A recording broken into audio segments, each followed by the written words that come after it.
we are a consequence of a certain phenomenal happening that we call as cosmos. So without further ado, I want to start off by asking you, Sadhguru, what is the next step for Sadhguru? Dinner. Dinner? I thought that was already over. So we expect a more profound answer from you. It's a very profound answer because you can postpone many things in your life. You can postpone buying a home, buying a car, you can postpone your wedding if you want. It's a good thing.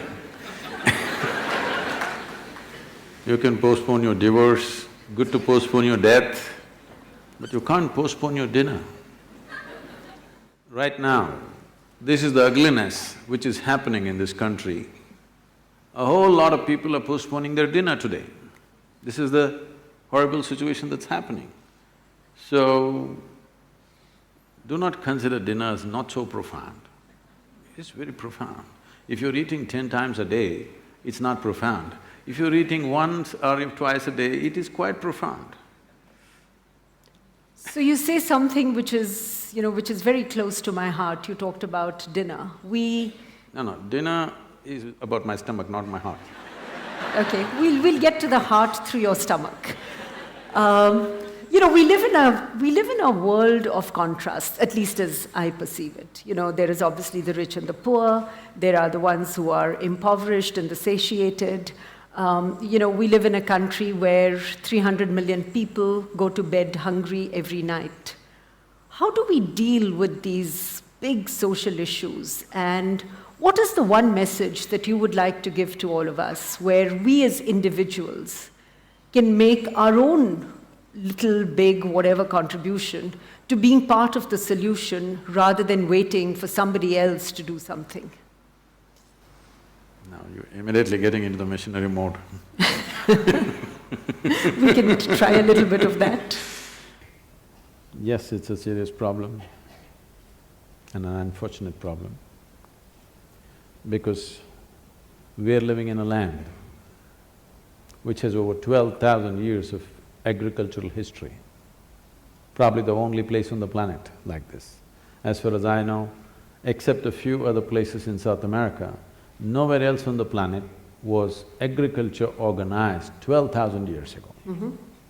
So we have enormous experience of agriculture, which means the science of producing food. And we're living in a land where 12 months of the year you can grow what you want. Many farmers in Tamil Nadu take 6 crops, 4 crops actually, but in between the intercropping, totally 6 products they're taking out of the same piece of land. Right. Nowhere else on the planet this is really possible. In spite of this, half the people are hungry simply because of apathy, not because of lack of food, not because that it is not possible to fulfill this. I feel a focused effort in a matter of 5 years, 5 to 8 years, very comfortably we can crest this. It should not even take that much time, but if we are determined, within 5 years' time, it is possible to cross this. And it's important to cross this, because when you say India, I know a lot of poetry has been written about how beautiful it is, our mountains, our rivers, our whatever. But for 1.25 billion people, you neither have enough mountains, nor rivers, nor land, not even a piece of sky, believe me. The only thing that you have is people. If these people are well-nourished, competent, inspired, this can be the greatest miracle. But right now, 60% of India's population, even their skeletal system has not grown to full size. Or in other words, we are producing a totally underdeveloped humanity. If your body does not grow to its full size, neither will your brains. There's medical evidence to show that first 4 years of your life, if you did not get the necessary nourishment, your brain is approximately 60% of what it should be. Right. So with half-brained people, the next generation, what nation are you going to build? You're going to be a big disaster. If you don't fix nourishment, we are going to be an enormous disaster. It's waiting, it's a silent bomb. It doesn't make noise. Very quietly, it's going to implode upon us. So this is something that has to be fixed on a war footing, must be.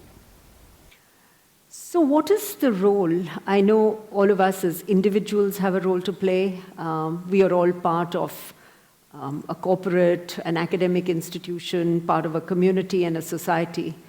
So what do you believe is the responsibility? I'm not talking about corporate social responsibility. I'm simply talking about corporate responsibility when it comes to being part of fixing some of the problems that you've just spoken about.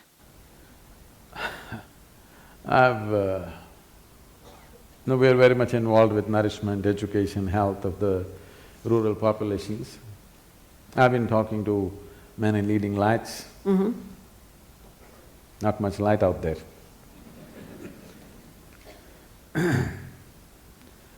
Whenever I speak to a lot of people, not all of them, many of them, if I tell them, you know, we're planting 114 million trees, you could do something, they'll tell me a very passionate story, how his wife or his mother has a trust where she planted 108 trees around their factory, and how they have grown, how beautiful they are and how they're enjoying it.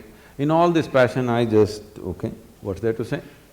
108 trees are good, I'm not saying no, but if your capacity was only 108, I'll bow down to you. Your capacity is 108 million, not 108. But you're satisfying yourself with 108. You talk about nourishment, you say, you know what, my maid's children, they were so malnourished, 3 of them, every Sunday we feed them. These kind of stories I've heard of great compassion and love. So, there is a whole culture of doing something for your satisfaction or doing something because you want to buy a ticket to heaven. I want people to come to a place where you being fulfilled should happen within you. If you want to go to heaven, please leave. But if you want to be a solution, there's another way to work. Right. I fed 2 children and I feel very happy. It's all right, I appreciate that. I'm glad for those 2 children. But this is not a solution, this is only for satisfaction. So it's time, at least those people who are in a certain level of capability, I would say, when I say capability, all of you are thinking, oh, okay, some big corporate leader. I'm saying all of you are in a certain level of capability who should see how to bring a solution, not do something for your silly satisfaction. You can be satisfied by eating food, by simply sitting quietly, by sleeping well, doing whatever. Satisfaction need not come through somebody else's suffering. You don't have to fulfill your satisfaction because of this, you know. Somebody is suffering, that is not the basis of your suffering, and if you buy a ticket to heaven through that suffering, I don't know, heaven will turn into hell probably for you. I hope it does. Swarupa Isha